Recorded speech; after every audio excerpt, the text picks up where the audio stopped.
કોર્પોરેશનની કચેરીથી હવે સંસદ સુધીની સફર તમારી છે, ત્યાં કેવો એક્સપિરિયન્સ રહે છે?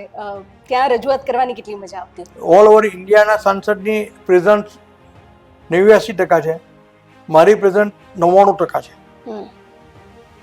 ઓલ ઓવર ઇન્ડિયાના સાંસદોની ડિબેટની એવરેજ 11.8 છે, મારી ડિબેટમાં પાર્ટિસિપેશન 11 છે.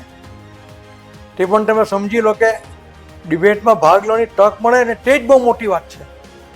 કારણ કે અમારી પાસે તો 300 લોકો છે, દરેકને તક આપવાની હોય. તે ઉપરાંત નંબર ઓફ ક્વેશ્ચન પૂછવાના જે છે એની એવરેજ ઓલ ઓવર ઇન્ડિયાની 47 છે ને મારા 69 ક્વેશ્ચન છે. શું વાત છે! એટલે I am almost over and above all national average. ક્યાં વાત છે! સરસ. I am enjoying my work. મને ખૂબ મજા પડે છે આ કામ કરવામાં.